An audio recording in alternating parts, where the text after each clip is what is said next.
Hi everybody, I'm Laurie Cadden, and we are at the wonderful location of Northeastern Eye Institute having a discussion today with Dr. Randy Piers, who's going to talk a little bit about macular degeneration and other eye issues.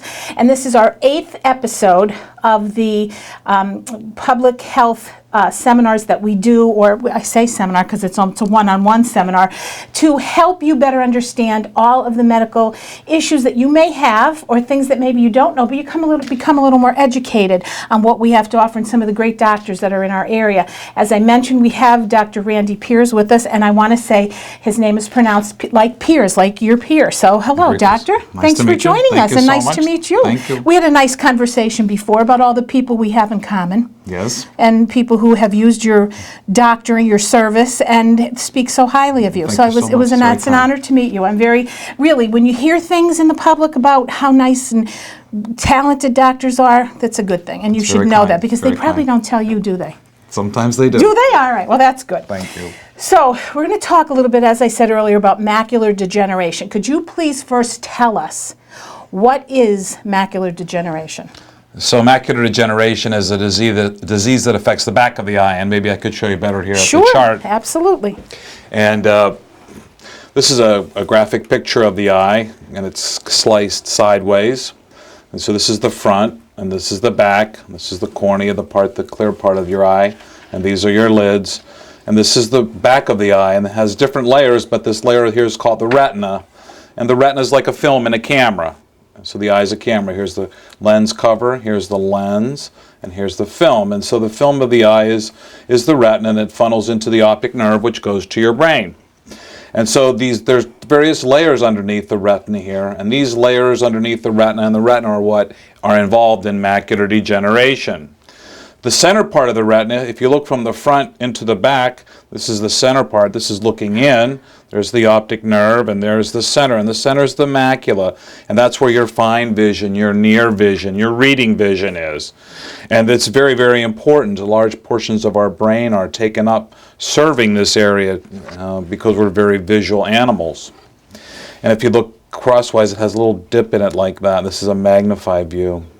So macular degeneration is a condition that affects the retina, the center part of the retina called the macula, and it has a number of features involved.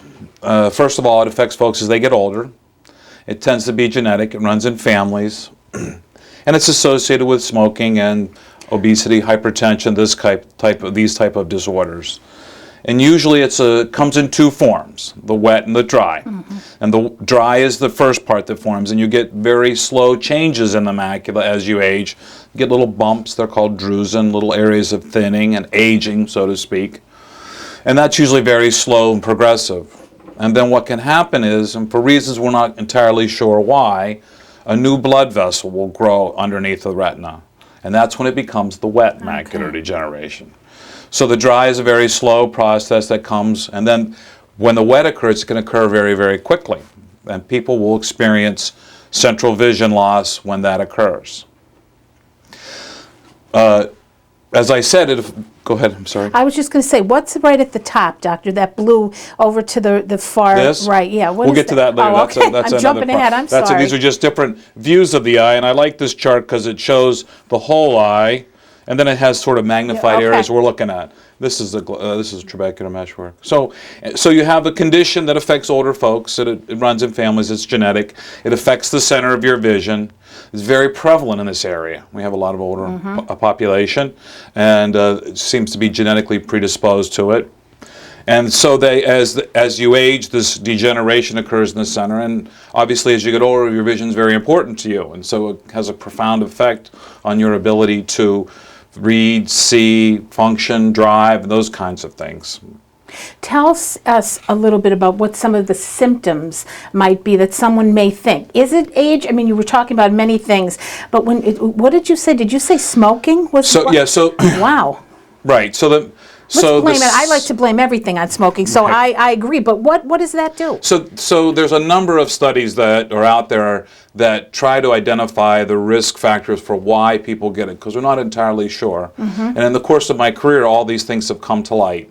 The three major ones that we know are age, happens as you get older, genetics, runs in families, and there seems to be increased risk with smoking, and it probably has to do with the fact that this damage occurs due to free radicals, oxidation, and any condition or anything that you do that increases that, like smoking, perpetuates this problem. So you're at risk for it, and you perpetuate the problem by smoking.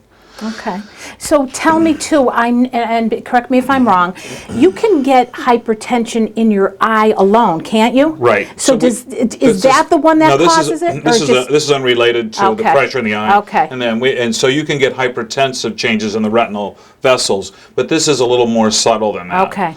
This is more of a slow degeneration that occurs, and the symptoms, as you had mentioned, were you develop central vision loss. You have a spot or a blurring or a distortion in the center of your vision.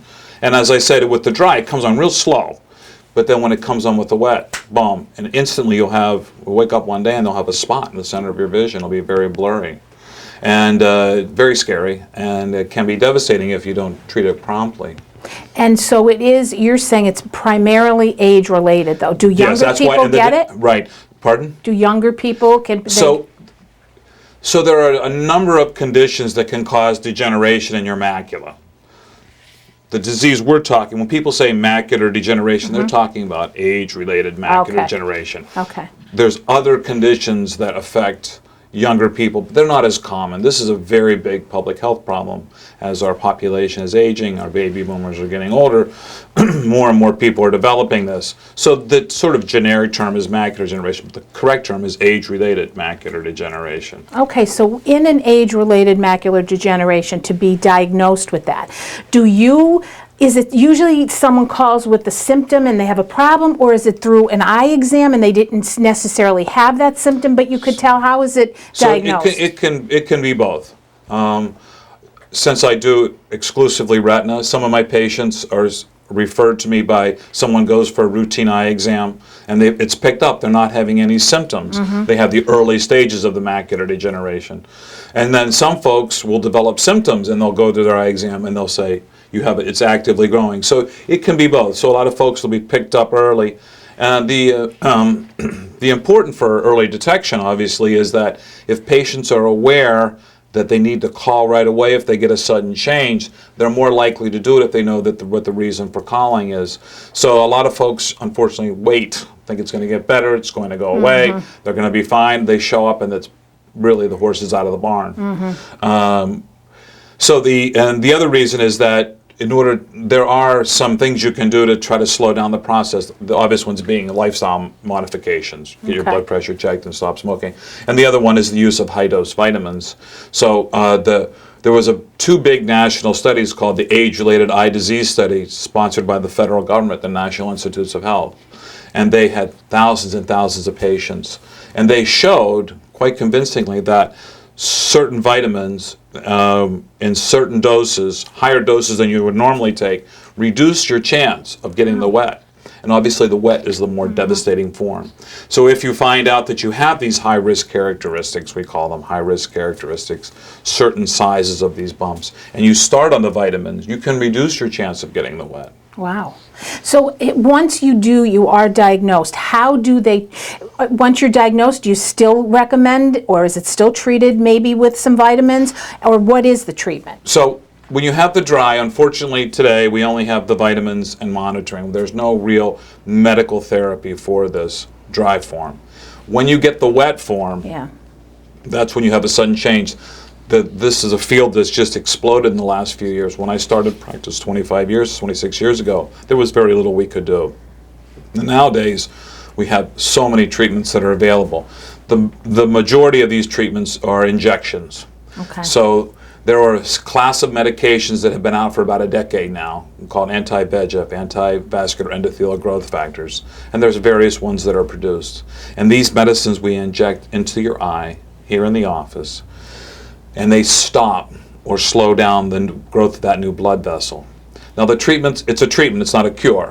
We can't make you better, but we can slow down the growth of this new blood vessel and help save your vision. So folks that in the past would have lost their vision in weeks, now I've been injecting for years, and they've been able to maintain and function and live.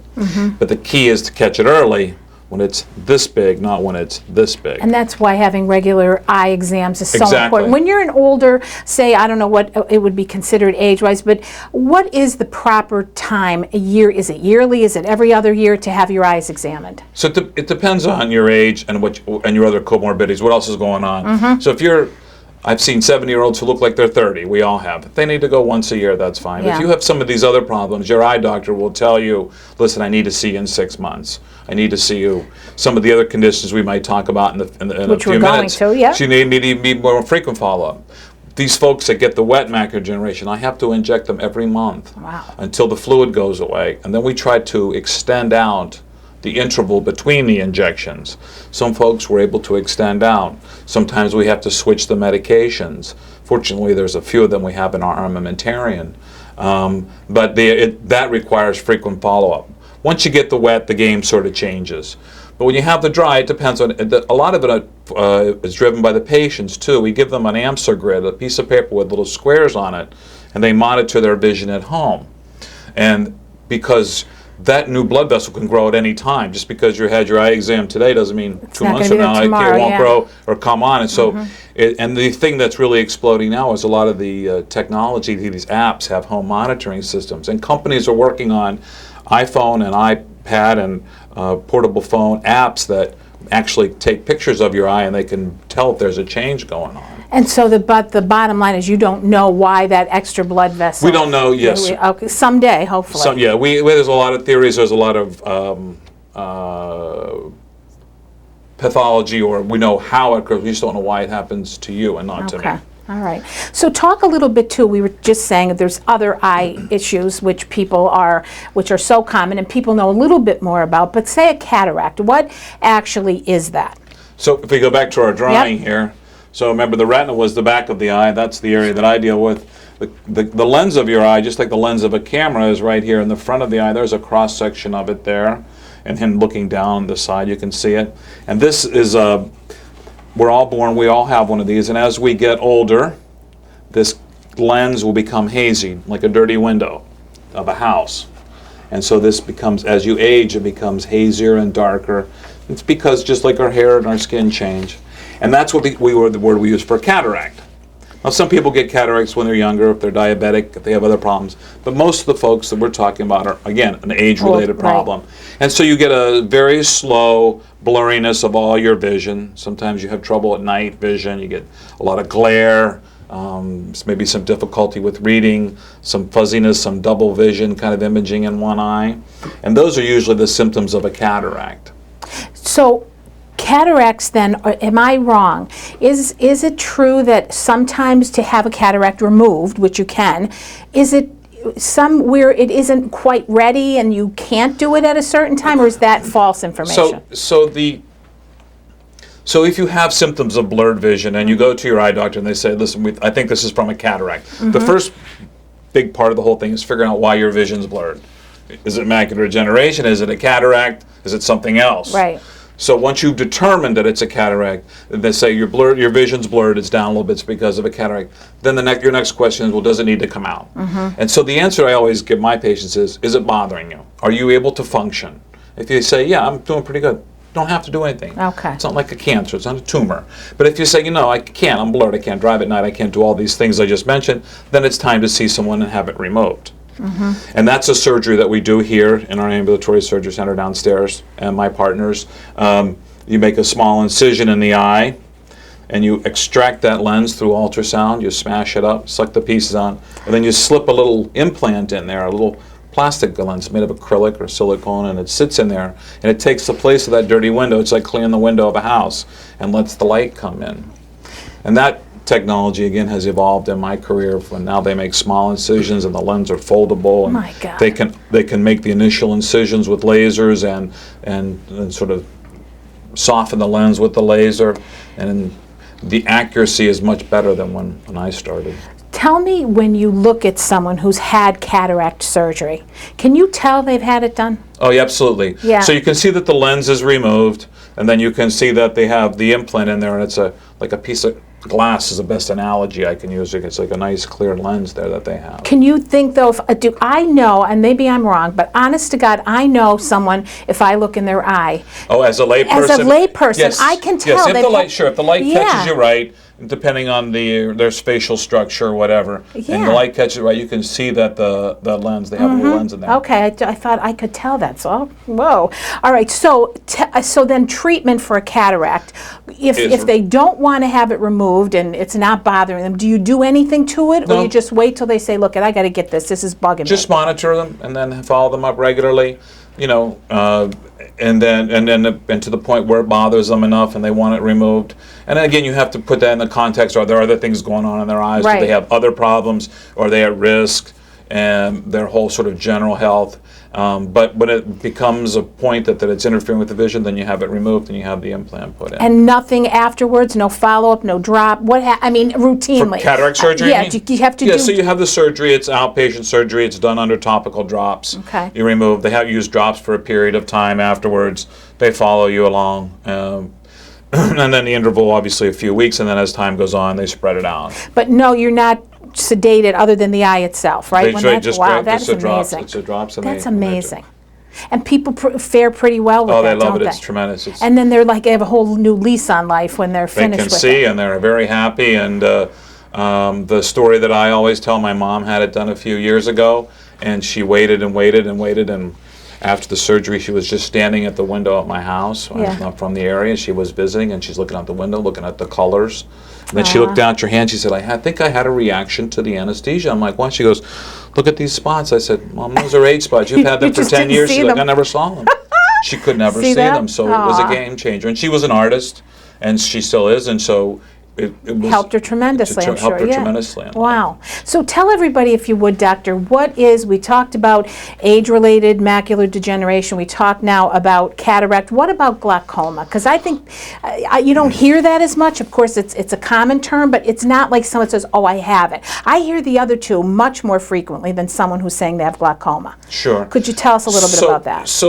So the topic of glaucoma, there's different types of glaucoma, but the most common one that you're thinking about is what we call primary open-angle glaucoma. Okay. And let's go back to our picture Sure. here. So your eye has a pressure to it. If you touch your eye, you feel like it's like a tire. It has some pressure to it. And the reason why it has pressure to it, it's constantly circulating fluid. So fluid is produced over here in the ciliary body. And if you took this little section here, and this is your question That's you the had question, earlier. yeah. This is this little piece here over here. And so the ciliary body in the front of the eye makes fluid, and it percolates up through here and goes out this area here, called the trabecular meshwork, and then blue here. So it's like a drain. This is like a drain. It's like in a shower. It comes right around here and down the drain. So there's a small subset of people that this becomes narrow. We call that narrow angle glaucoma. We don't see that much anymore. But primary open-angle glaucoma is a condition that's usually associated with, there are some other things even if the pressure doesn't have to be high, but typically the pressure in the eye becomes too high. And the problem is that you don't sense this. It's not like you have a sensation that your pressure is high or that it hurts or that you have a sudden change in your vision. It's almost like people that have high blood pressure. They don't know they have it, a lot of them. It's sort of very silent. And the only way to detect this is to go to your eye doctor and get your eye pressure checked as part of your routine eye exam. And so there are a number of different mechanisms. This device over here is a slit lamp, and you can measure the pressure with the tonometer, and it sits on your eye and it measures your pressure. There are some devices that blow a puff of air, and there are some electronic devices that they actually have in the emergency rooms now that they can check the pressure. So when you say glaucoma, you're talking about a condition where the pressure is too high, and then what happens over time is it destroys your vision. Your body can't handle that, and it starts to destroy the optic nerve, and it kills those nerves that are there. And it is the opposite of macular degeneration. It starts in the periphery, and then it goes in. this way.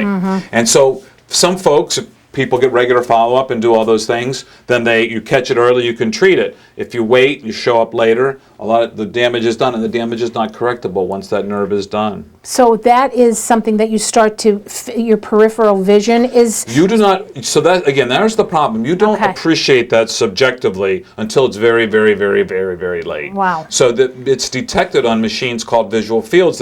You sit in a unit, and it's like a big fishbowl, and little lights go off, and you push your button, and the machine, the computer, dims or increases the light and shows you the defects that you have that you may not be subjectively aware of, but that you can see on the machine.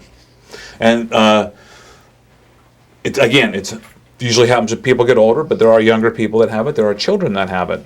And it usually is inherited, genetic, runs in families. So if somebody in your family has glaucoma, and you have to be on the lookout for it. And then again, it's associated with systemic conditions, diabetes, hardening the arteries, hypertension, that kind of stuff. Okay. And the way we treat that, there's a lot of treatments involved. We start with drops. And you'll see a lot of advertisements, and you'll see drops, and you start putting drops in the eye. And there's different mechanisms by the way the drops work. Some of them reduce the production in that ciliary body. Some of them increase the outflow through the trabecular mesh work by different biochemical means. But the reason that this pressure goes up, and we're not completely sure why, there's probably underlying damage to this trabecular mesh work. There's a malfunction of it. So you start with drops, and there's a number of drops that are available, and every year they grow, and there's combination drops, and then you use the drops, and you add drops and more drops until you get to the point that either control the pressure or it's not controlled. Okay. And then you have to move to the next step, which is either laser. You take a laser and you punch little holes in here with the laser, the slit lamp. You sit in the machine like that. You put a lens on the eye, you fire, and you punch holes, and it sort of allows that drain to open up. Okay. Sort of unclogging the drain. And if that doesn't work, then the third step is to surgery. And surgery involves making we call it a shunt. You put a tube or something in here that allows the fluid to drain out of your eye underneath the conjunctiva. Okay. And there's plastic tube shunts. There's little stents they can put in. They make little holes, little windows. So they make all these incisions to bring the pressure. The ultimate goal is to get the pressure down in the eye. And they're successful, for the most part. For the most part, again, it's a treatment, it's not a cure. Right. You treat the disease with the drops, you treat them with the laser, you're treating them, you're keeping their pressure down, you're keeping them seeing, but you're not going to make it go away. All right. So tell everybody, too, if you would, what is the best, just to be more thoughtful about your eyes and to try to keep them as healthy as possible. Please tell our audience what you think are some things, because I don't think people think, other than going to the doctor, to the eye doctor every other year, once a year, no one, especially if you don't have any eye issues, what are healthier, what are things you can do that make your eye healthier? So I think there's sort of big categories. The one big category is obviously just general health. Don't smoke, check your blood pressure, treat your diabetes, keep your cholesterol down, eat right, exercise, just common sense things that will help the whole rest of your body, right? And then from the eye specific, sunglasses, UV exposure can increase your risk of cataracts. It may increase your risk of macular degeneration. So you want to use sunglasses, UV protection sunglasses. Just like you want to put sunscreen on your body so you don't get skin cancer, you want to protect your eyes. And from my standpoint, from what I see a lot of, since I do a lot of surgery with trauma, is eyewear protection. Not a month goes by that I don't see someone who's severely injured their eye because they didn't wear the proper eye protection when they were doing some manual function. Pounding a nail, sawing a board, working. So eye protection is very, very important.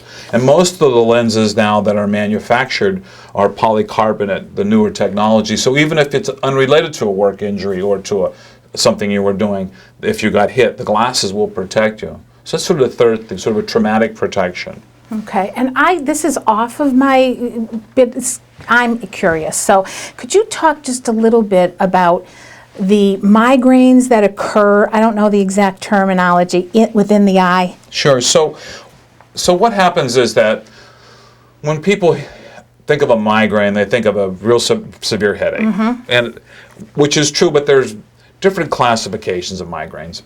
And so when you get a migraine headache, you're getting this rush of neurotransmitter across your brain, and you get oftentimes you'll get a visual change before it occurs. And we call that an aura, A-U-R-A. And so it's usually binocular, both eyes, and it's usually a jagged light. It looks like a fuzzy area. It'll start in one area and move to another. Everybody's aura is different. Some people see a blur spot, some see a flashing light, the twinkling that lasts 15, 20 minutes. Some people will get a sensation, a funny smell, and something. Everybody's a little bit different. They'll get the aura, and then they'll get the headache that'll follow after the aura goes away.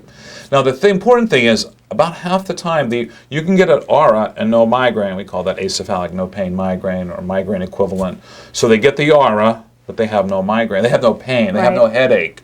They may not feel right. They may feel a little weird, feel a little off. They don't have a severe, awful headache. But that's what you're calling a migraine. Now, people sometimes will call them ocular migraines, which is really kind of a misnomer. There is a very rare subset of people that get a monocular visual change, but when they say that, they're actually talking about a migraine equivalent or an acephalic. They're getting the migraine, they're getting the visual changes, just not getting the pain. Okay, because that happens to me. So and Beth Flickinger is my eye doctor, and when that first happened, I got so scared because you don't know, I had no pain, and it was just doing weird stuff, and then it went away, and it's happened like 3 or 4 times in the last couple years, and it's scary because you think, oh my God, what's wrong? So, and then we explained that I tried to do a little research on it, but you know, like when you go on the internet and find, better to ask the professional, so that's what I did. So thank you for that. Thank you. So anything else you would like to tell our viewing public that maybe I didn't cover that you think they should know about the eye? No, I think we talked about all the major conditions and the importance of maintaining good health in your body, getting regular eye exams, and especially as you get older, it's one of the things you should do once a year at least, and depending on the problems you have, and keep seeing. Okay, there you go. Keep seeing. That's a good way to end it, Doc. There we go. And it was so nice to meet you. Nice to meet you too. Thank you so much. Man. I'll tell all the people I know you that you're a good guy. Thank you. Thank you very much. I appreciate that. You're welcome. So next month will be our 9th edition of the Public Health. Every time I do this, I have to go back and read it. You think I'd know it by now. Public Health Education Series, and it's sponsored by CHS in part and the Lackawanna County Medical Society, who put these on. Lisa does a lot of good work to make sure all the right docs are here, including you, doctor, and we like to make sure you have a little bit of everything that you can take some information away from this show and hopefully be a little more healthy and to know a little bit more about what's going on within your body. Always, though, call your doctor, get your eyes checked, do everything you can. Next month, we're going to be talking about oral health. We will have from the Wright Center, Beth Frishon, as well as Dr. Linda, how about me? You know, I was going to call her Linda France. It's not Linda Thomas. She'll be with us, so we will all be here again somewhere at the Wright Center. I assume that's where we're going. We won't be here at Northeastern Eye. Can we come back? You can come back always. There we go. All right. So everybody, thank you so much for watching. And again, Doctor, thank you. Thank you. And we'll see you real soon. Have a great month. I'm Laurie Cadden.